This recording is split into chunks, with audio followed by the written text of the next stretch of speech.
Hello everyone. तो आज हम स्टार्ट करने वाले हैं फ्रैक्शंस। तो फ्रैक्शन क्या होता है इसको हम ध्यान समझते हैं। फ्रैक्शन का जो मतलब होता है इसको हम देखते हैं। फ्रैक्शन का मतलब होता है the part of whole. Fraction का मतलब क्या होता है? The part of whole. अब इसका मतलब क्या है कि the part of whole, whole मतलब होता है पूरी चीज। तो पूरी चीज का अगर जो हिस्सा होता है उसी को हम लोग बोलते हैं फ्रैक्शन। इसका एग्जांपल कैसे समझ सकते हैं? एग्जांपल के लिए हम समझ सकते हैं कि जैसे मान लीजिए आपके पास एक बिस्किट है। आपके पास क्या है? एक बिस्किट है और इस बिस्किट के आपने टोटल 1 2 3 4 पार्ट कर लिए। अब इस 4 पार्ट में अगर हम ये शेडेड पार्ट ले लें और शेडेड पार्ट हम कह दें कि मतलब ये जो शेडेड पार्ट है ये आप खा चुका गया है। इस आपने एक बिस्किट लिया, उसके 4 पार्ट लिए और उसमें से ये पार्ट जो है ये आपने खा लिया है। तो हम क्या कह सकते हैं कि आपने कितना बिस्किट खाया है? तो शेडेड पार्ट जो है वो आपने खा लिया है। तो अब ये पूछ रहा है कि कितना हिस्सा खाया है। तो जो हिस्सा पूछ रहेगा वही होता है फ्रैक्शन। तो आपने कितना फ्रैक्शन खा चुके हैं, आप इस बिस्किट का कितना फ्रैक्शन खा चुके हैं। तो इसको करने के लिए क्या करते हैं कि जितना हिस्सा खा चुके हैं वो ऊपर लिखते हैं, अपॉन में वो कितना हिस्सा है। तो टोटल हम देख रहे हैं यहाँ पे 4 हिस्सा है, 4 पार्ट्स हुए हैं, 4 पार्ट है वो नीचे लिखेंगे। तो शेडेड पार्ट यानी खाया वो पार्ट कितना है? 1/4। या इसी में आपको ऐसे पूछ सकता है कि अनशेडेड पार्ट कितना है। अनशेडेड पार्ट कितना है मतलब आपने कितना बिस्किट अभी नहीं खाया है, कितना हिस्सा अभी बिस्किट का नहीं खाया है। एक बिस्किट था, आपने एक हिस्सा खाया था, आपने इसके 4 हिस्से किए थे, एक हिस्सा आपने खा लिया है। अब पूछा है कितना हिस्सा नहीं खाया, तो अनशेडेड पार्ट अभी आपने नहीं खाया है। तो अनशेडेड पार्ट अगर लिखना होगा तो इसको कैसे लिखेंगे कि कितना पार्ट है? 3 पार्ट अनशेडेड है, यानी 3 पार्ट अभी आपने नहीं खाया है और टोटल कितने पार्ट थे? 4 पार्ट थे। तो हम ये कह सकते हैं कि इसका शेडेड पार्ट कितना होगा? 1/4 और अनशेडेड पार्ट होगा 3/4। तो किसी भी एक चीज का जो पार्ट होता है वो होता है फ्रैक्शन। इसको हम और एग्जांपल से समझते हैं। जैसे फॉर एग्जांपल एक और एग्जांपल हम ले रहे हैं कि मान लीजिए आपके पास एक पैकेट बिस्किट है जिसमें टोटल 10 बिस्किट है। एक पैकेट बिस्किट है और जिसमें टोटल कितनी बिस्किट है? 10 बिस्किट है। 10 बिस्किट इन द पैकेट। अब इस 10 बिस्किट में से आप मान ले रहे हैं कि 4 बिस्किट खा चुके हैं। तो इस 10 बिस्किट में से आपने 4 बिस्किट क्या किया है? खा चुका है। तो eaten number you have eaten 4 biscuit.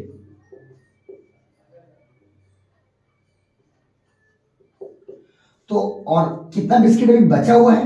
कितना बिस्किट बचा हुआ है? There are 6 biscuit remain. फिर समझते हैं कि पैकेट में 10 बिस्किट था, यू हैव ईटन 4 बिस्किट, आपने 4 बिस्किट खा लिया है। तो अब कितना बिस्किट बचा हुआ है? 6 बिस्किट बचा हुआ है। तो इसका हम लोग कैसे लिख सकते हैं कि अगर इसके ईटन पार्ट अगर हो, ईटन फ्रैक्शन कि कितना फ्रैक्शन आपने खाया। तो फ्रैक्शन क्या होता है? द पार्ट ऑफ होल, यानी पूरे में से आपने कितना पार्ट खाया है? तो 4 पार्ट खाया है। तो हम कह सकते हैं जो ईटन फ्रैक्शन है वो है 4/10। और रिमेनिंग फ्रैक्शन कितना होगा? रिमेनिंग फ्रैक्शन कितना होगा? तो रिमेनिंग फ्रैक्शन होगा कि पूरे में से जितना बचा हुआ है, तो पूरा था 10 और बचा हुआ है 6। तो बचा हुआ ये जो रिमेनिंग फ्रैक्शन है वो है 6/10। अब ये सिंप्लीफाई भी होगा, तो सिंप्लीफाई हम इसके आगे पढ़ते हैं। पहले हम फ्रैक्शन का कंसेप्ट समझते हैं। आई होप कि आपको फ्रैक्शन का कंसेप्ट समझ में आया होगा। तो एक बार रिकॉल कर लेते हैं कि फ्रैक्शन होता है द पार्ट ऑफ होल, यानी किसी पूरी चीज का हिस्सा ही फ्रैक्शन होता है। इस तरह से कोई फिगर दे सकता है, उसमें से कोई एक शेडेड पार्ट दे सकता है, या इसको मैं ऐसे ही समझ सकते हैं कि एक बिस्किट है उसके 4 पार्ट हैं और ये शेडेड पार्ट आप खा चुके हैं। तो उस हिसाब से शेडेड पार्ट का फ्रैक्शन कितना होगा? 1/4, क्योंकि 1 पार्ट शेडेड है और 4 टोटल पार्ट 4 है। ठीक उसी तरह से शेडेड अनशेडेड पार्ट है, 3 अनशेडेड पार्ट है और टोटल पार्ट 4 है। इसको एक एग्जांपल से और समझ सकते हैं कि there are 10 biscuit in the packet. एक पैकेट में 10 बिस्किट थे and you have eaten 4 biscuit, और आप 4 बिस्किट खा चुके हैं। देयर आर 6 बिस्किट रिमेन, और 6 बिस्किट बचे हुए हैं। तो ईटन फ्रैक्शन क्या होगा, मतलब जो भी चीज खाया गया है उसका, तो टोटल में से आप जितना खाए हैं वो ईटन फ्रैक्शन है, और टोटल में से जितना बचा है यानी 6 बचा था, 6/10 जो हो जाएगा वो हो जाएगा रिमेन फ्रैक्शन। आई होप कि आपको फ्रैक्शन का कंसेप्ट क्लियर हुआ होगा। अब हम चलते हैं अपने नेक्स्ट टॉपिक की तरफ। Before that pause the video and note it down. तो अभी हमने देखा है कि फ्रैक्शन क्या होता है।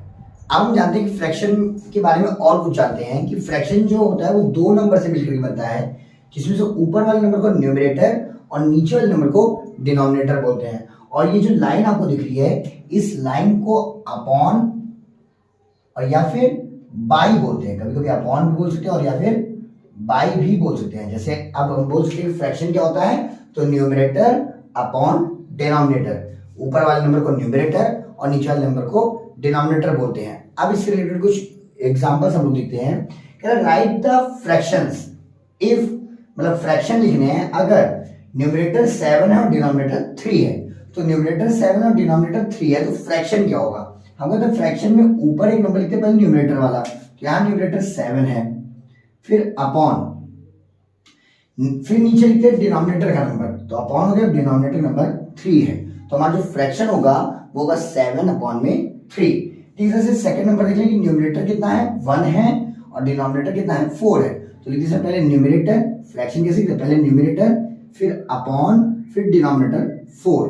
अगर हम थर्ड एग्जांपल देखें तो थर्ड एग्जांपल में क्या कह रहा है कि न्यूमरेटर 6 है और डिनोमिनेटर 7 है, यानी हो जाएगा नंबर 6/7, क्योंकि ऊपर रहता है न्यूमरेटर के अंदर फिर अपॉन फिर नीचे रहता है डिनोमिनेटर का नंबर।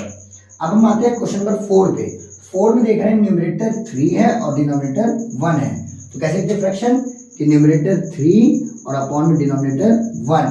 जब भी अपॉन में डिनोमिनेटर 1 होता है तो हम उसको नहीं लिखते हैं, इसको हम लोग ऐसे नॉर्मली 3 भी लिख देंगे, यानी इसमें अगर हम नीचे 1 नहीं लिख रहे हैं तो कोई फर्क नहीं पड़ेगा। अब हम बात करते हैं अब नेक्स्ट क्वेश्चन की। तो नेक्स्ट क्वेश्चन क्या कह रहा है कि न्यूमरेटर भी 8 है और डिनोमिनेटर भी 8 है, मतलब ऊपर का नंबर भी 8 है अपॉन नीचे का नंबर भी 8 है। जब भी न्यूमरेटर और डिनोमिनेटर सेम होता है तो उसका आंसर हमेशा 1 आता है।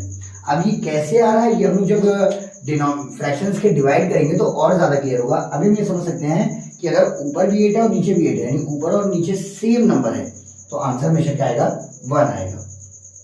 तो आई होप कि आपको ये समझ आया होगा। अब हम चलते हैं अगले क्वेश्चन की तरफ।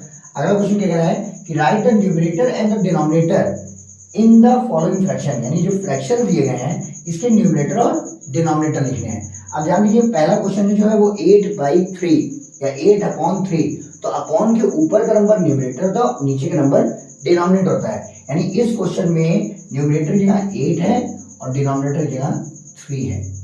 अब हम बात करें अगले क्वेश्चन की तरफ, तो इसमें हम देख रहे हैं न्यूमरेटर की जगह 3 है और डिनोमिनेटर की जगह 15 है, तो न्यूमरेटर की जगह 3 और डिनोमिनेटर की जगह 15। अगर हम बात करें थर्ड क्वेश्चन पे तो हम देख सकते हैं न्यूमरेटर की जगह 1 है और डिनोमिनेटर की जगह 2 है, यानी न्यूमरेटर की जगह 1 और डिनोमिनेटर की जगह 2। अब हम अपने क्वेश्चन नंबर 4 देखो तो इसमें सिंपल एक नंबर दिया हुआ है। अब ये नंबर अकेला है, ये ना ऊपर का नंबर है ना नीचे का नंबर जिसमें दिया है गिफ्ट, तो अगर कभी भी अकेला नंबर होता है तो हमेशा न्यूमरेटर होता है और डिनोमिनेटर की जगह हम 1 लिख सकते हैं।